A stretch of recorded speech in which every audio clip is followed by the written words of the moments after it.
Hello everyone, welcome back to my channel. This is Neetu. कैसे हो आप सब? आई होप आप सब बहुत अच्छे होंगे।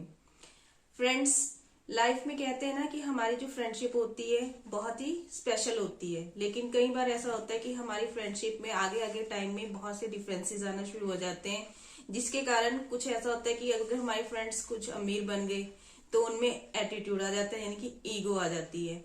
लेकिन जो फ्रेंड्स हमारे क्या होते हैं, थोड़े नॉर्मल रह जाते हैं या मीडियोकर में रह जाते हैं, तो वो नॉर्मल फैमिली में ही यानी कि नॉर्मल लाइफ जीते हैं।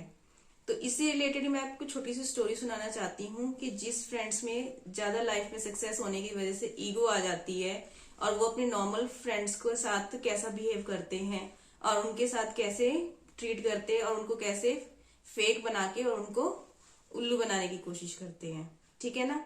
तो ऐसे एक फ्रेंड होता है जो बड़ा ही बिजनेसमैन बन जाता है। दो फ्रेंडों में से एक बहुत बड़ा बिजनेसमैन बन जाता है और एक जो फ्रेंड होता है वो नॉर्मल रह जाता है, वो ब्राह्मण बन जाता है, यानी कि प्रीस्ट बन जाता है।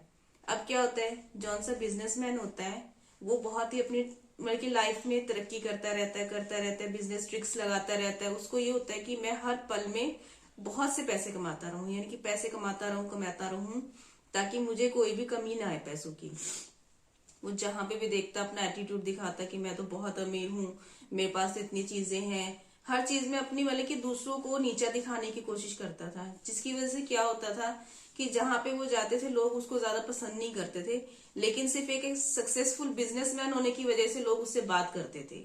अब जो उसका दूसरा फ्रेंड था, ब्राह्मण था, उसने क्या किया, शांति में रह के नॉर्मल लाइफ में रह के उसने क्या किया, धीरे धीरे अपना मन भगवान में लगा दिया।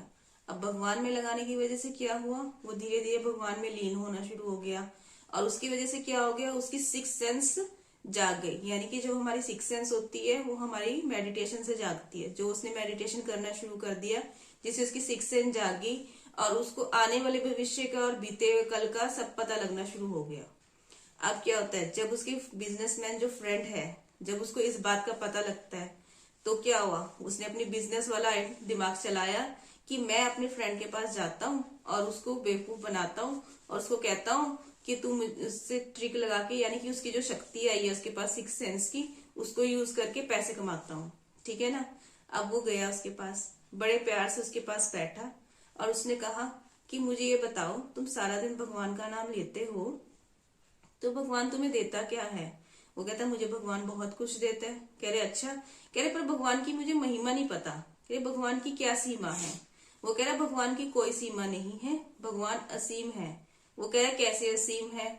तो वो कहता है कि देखो, पूरा समुद्र है जो, वो भगवान के लिए एक बूंद है, क्योंकि भगवान की कोई सीमा नहीं है। भगवान के लिए पूरा समुद्र है वो एक बूंद के बराबर है, और जो पूरा बड़ा हिमालय है वो एक कण के बराबर है भगवान के लिए। ठीक है ना? वो कहता है हजारों वर्ष मिला के एक मिनट बनता है भगवान का। यानी कि जब हम बहुत सारे हजार वर्ष जी लेते हैं तो वो एक मिनट बनता है भगवान का। ठीक है? और वो कहता है कि करोड़ों रुपए, जो करोड़ों रुपए होते हैं भगवान के लिए, तो वो सिर्फ एक रुपया होता है। अब क्या हुआ, व्यापारी का दिमाग है ना, उसका बिजनेस का, बिजनेसमैन के आइडिया नहीं, उसने क्या किया कि अपना दिमाग लगाया कि अब मैं इसको अपनी बातों में उलझाता हूँ और उसको कहता हूँ चलो ठीक है, तुम कहते हो भगवान की असीम कृपा है, भगवान बहुत कुछ कर सकता है, तो मुझे ऐसा करो, भगवान से तुम सिर्फ एक रुपया दिलवा दो। अब वो कह रहा है, वो समझ गया ब्राह्मण कि ये कहाँ बोल रहा है मुझे, यानी कि भगवान का एक रुपया कितनों के बराबर है, यानी कि करोड़ों रुपए के बराबर है।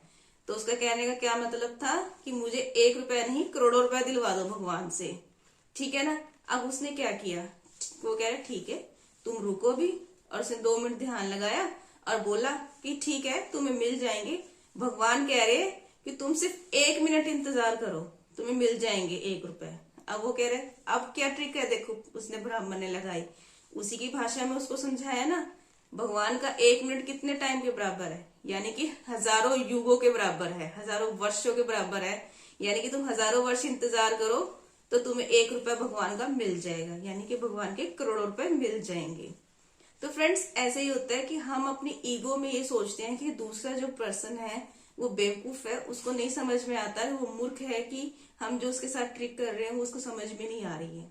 अब उसने क्या किया, उसके फ्रेंड ब्राह्मण ने उसको इसकी भाषा में समझाया कि तू जो मेरे पास आया था पैसे कमाने के लिए, वो ट्रिक यहाँ पे नहीं चलेगी, तू कहीं और जाके चला। ठीक है ना फ्रेंड्स, लाइफ में भी हमारे ऐसे ही होता है कि हमारे साथ बहुत से लोग होते हैं, ट्रिक कर जाते हैं और हम समझ नहीं पाते, बाद में हमें समझ में आता है कि इन्होंने हमसे क्या फायदा उठाया है। तो लाइफ में इतने अच्छे भी मत बनिए कि कोई आपका फायदा उठा के चला जाए। ठीक है friends, thanks friend for watching the video.